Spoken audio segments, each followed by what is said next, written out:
नमस्ते दोस्तों और स्वागत है आपका हमारे शो पीयूष एकेडमी पॉडकास्ट में। रोहित, आज हम जिस विषय पर चर्चा करने जा रहे हैं वो सुनकर ऐसा लगता है जैसे हमारी मशीनें अब हमारी बातें सुन ही नहीं रहीं बल्कि हमारी जिंदगी का रिमोट कंट्रोल भी अपने हाथ में ले रही हैं। बिल्कुल अदिति, विषय है आईओटी इनोवेशंस और सेंसर टेक्नोलॉजी, यानी वो तकनीक जो आपके टूथब्रश से लेकर आपके पूरे शहर तक को इंटरनेट से जोड़ रही है। ये वो दौर है जब फ्रिज आपको बताएगा कि दूध खत्म हो गया है, और अगर आप देर रात पिज्जा खाते पकड़े गए तो आपकी स्मार्ट वॉच आपको लेक्चर भी देगी। हाँ, सही कहा। अब इंसानों से ज़्यादा इंटेलिजेंट डिवाइस हो गए हैं। रिपोर्ट कहती है कि आईओटी डिवाइसेस और सेंसर मशीनों को सोचने, महसूस करने और निर्णय लेने में सक्षम बनाते हैं। मेरा पुराना वाला टीवी तो बस ऑन या ऑफ होता था। ये नई डिवाइस तो डिसीजन मेकिंग कर रहे हैं। यही तो जादू है आईओटी का, जिसे इंटरनेट ऑफ थिंग्स कहते हैं। इसमें आपके फिजिकल डिवाइसेस जैसे सेंसर, मशीनें, वाहन इंटरनेट से जुड़कर डेटा शेयर करते हैं। सोचिए, एक smart watch heart rate monitor कर रही है और एक स्मार्ट स्ट्रीट लाइट ज़रूरत के हिसाब से ऑन ऑफ हो रही है। ये सिर्फ सुविधा नहीं है, ये एफिशिएंसी का नया स्तर है। और इस पूरे सिस्टम की रीढ़ है सेंसर टेक्नोलॉजी। ये सेंसर ही तो वो इलेक्ट्रॉनिक जासूस हैं जो तापमान, नमी, दबाव, गति या रोशनी जैसे फिजिकल बदलावों को पहचान कर उसे डिजिटल डेटा में बदलते हैं।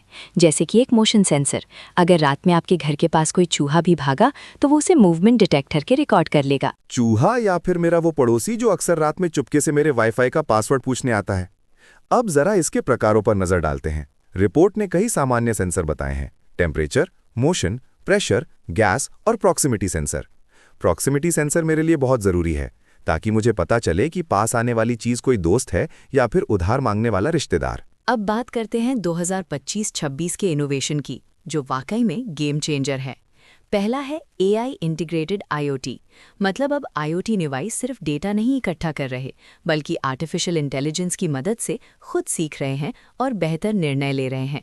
जैसे एक स्मार्ट कैमरा संदिग्ध गतिविधि पहचान सकता है। मतलब अब कैमरा सिर्फ रिकॉर्ड नहीं करेगा बल्कि पुलिस को फोन भी खुद ही कर देगा। और मेरा फेवरेट इनोवेशन है एज कंप्यूटिंग। ये क्लाउड पर डेटा भेजने के झंझट को कम करता है। पहले डेटा को न्यूयॉर्क जाकर प्रोसेस होना पड़ता था, अब वो डिवाइस के पास ही प्रोसेस हो जाता है। एज कंप्यूटिंग की ये सुविधा बहुत प्रैक्टिकल है, खासकर इंडस्ट्रियल आईओटी यानी आईआईओटी के लिए। सोचिए, अगर किसी फैक्ट्री में रोबोट काम कर रहे हैं और उन्हें डेटा प्रोसेस करने के लिए क्लाउड तक जाना पड़े तो लेटेंसी यानी देरी बहुत ज़्यादा हो जाएगी। एज कंप्यूटिंग से कम लेटेंसी, ज़्यादा सिक्योरिटी और तेज़ निर्णय संभव हुए हैं। ये तकनीक वास्तव में आईओटी की गति को 10 गुना बढ़ा देती है। और हेल्थ सेक्टर में तो क्रांति आ गई है वेरेबल आईओटी सेंसर्स के कारण। ब्लड प्रेशर, शुगर लेवल, नींद और फिटनेस ट्रैकिंग सब कुछ अब हमारी कलाई पर है। कभी कभी मुझे लगता है कि ये स्मार्ट वॉच इतनी जानकारी देती है कि इंसान अपने स्वास्थ्य को लेकर ज्यादा स्ट्रेस में रहने लगा है। आज आपने सिर्फ 4 घंटे ही गहरी नींद ली, क्या आप चिंतित हैं? चिंता तो तब होती है जब स्मार्ट एग्रीकल्चर सेंसर्स की बात आती है। किसान अब सिर्फ मौसम पर निर्भर नहीं है, वे मिट्टी की नमी माप सकते हैं, मौसम की सटीक जानकारी पा सकते हैं और पानी व खाद की सही मात्रा निर्धारित कर सकते हैं। किसान अब कुर्ता धोती में नहीं बल्कि लैपटॉप और सेंसर गियर में खेत में घूमते नजर आएंगे। वाह, स्मार्ट किसान मूवी बननी चाहिए इस पर। और फैक्ट्रियों का क्या? इंडस्ट्रियल आईओटी यानी आईआईओटी मशीनों की हेल्थ मॉनिटरिंग करता है और प्रिडिक्टिव मेंटेनेंस की सुविधा देता है। मतलब मशीनें खराब होने से पहले ही बता देंगी कि उन्हें कब डॉक्टर के पास ले जाना है। इससे लाखों की बचत होती है और प्रोडक्शन ऑटोमेशन को बढ़ावा मिलता है। यही टेक्नोलॉजी स्मार्ट सिटीज़ का भी आधार है। Traffic management, waste management, air quality monitoring, smart parking system, सब कुछ सेंसर और आईओटी डिवाइस पर टिका है। दिल्ली को ऐसी टेक्नोलॉजी की कितनी सख्त ज़रूरत है। अगर सेंसर बता दें कि किस जगह कूड़े का डिब्बा भर गया है तो कचरा उठाने वाली गाड़ी सीधे वहीं जाएगी, पूरे शहर में बेवजह नहीं घूमेगी।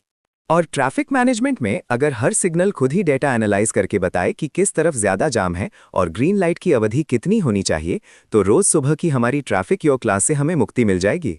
इन सब के बड़े फायदे हैं: समय और लागत की बचत, ऑटोमेशन से एफिशिएंसी, रियल टाइम डेटा और बेहतर निर्णय क्षमता, और सबसे ज़रूरी, मानवीय त्रुटियों में कमी।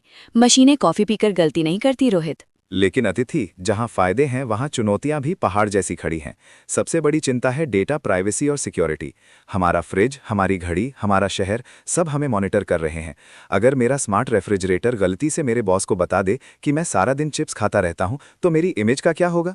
ये एक गंभीर मुद्दा है। साइबर अटैक का खतरा भी है। सोचिए, अगर कोई हैकर पूरे शहर के ट्रैफिक सिस्टम को हैक कर ले या किसी फैक्ट्री के प्रोडक्शन को रोक दे। हाई इनिशियल कॉस्ट और स्किल प्रोफेशनल्स की कमी भी बड़ी चुनौती है, खासकर विकासशील देशों के लिए। सही कहा। इन सिस्टम्स को चलाने और मैनेज करने के लिए हमें हाईटेक इंजीनियर्स चाहिए, ना कि बस कंप्यूटर ठीक करने वाले अंकल जी। लेकिन भविष्य की संभावनाएं बहुत उत्साहजनक है। रिपोर्ट कहती है कि आने वाले समय में सेल्फ हीलिंग आईओटी सिस्टम्स होंगे, मतलब सिस्टम खुद ही अपनी खराबी ठीक कर लेंगे। नैनो सेंसर्स आएंगे जो शायद हमारे शरीर के अंदर जाकर बीमारियों को डिटेक्ट करेंगे, और फुली ऑटोनोमस सिस्टम्स पूरी तरह से स्वतंत्र होकर काम करेंगे। मतलब अब हमें अपनी ज़रूरतें मशीनों को बतानी नहीं पड़ेंगी, मशीनें पहले ही समझ लेंगी। अगर मेरी कार को पता चल जाए कि मुझे सोमवार सुबह चाय और पकोड़े चाहिए और वो खुद ही पास की दुकान से ऑर्डर ले आए, तो लाइफ सेट है। आपकी ज़रूरतें थोड़ी विशिष्ट हैं रोहित। निष्कर्ष यही है कि आईओटी और सेंसर टेक्नोलॉजी सिर्फ एक तकनीकी उछाल नहीं है, बल्कि ये भविष्य की नींव है। शिक्षा, स्वास्थ्य, कृषि, उद्योग, हर क्षेत्र में इसका प्रभाव बढ़ रहा है। तो दोस्तों, अगर आप डिजिटल लीडर बनना चाहते हैं तो इन तकनीकों को समझिए, वरना होगा ये कि आपका स्मार्ट होम खुद ही आपको घर से बाहर लॉक कर देगा क्योंकि आपने रात को देर से खाना खाया। बिल्कुल। आज के लिए बस इतना ही। मिलते हैं अगले हफ्ते। तब तक के लिए नमस्कार। नमस्ते। Do not forget to like, share and subscribe.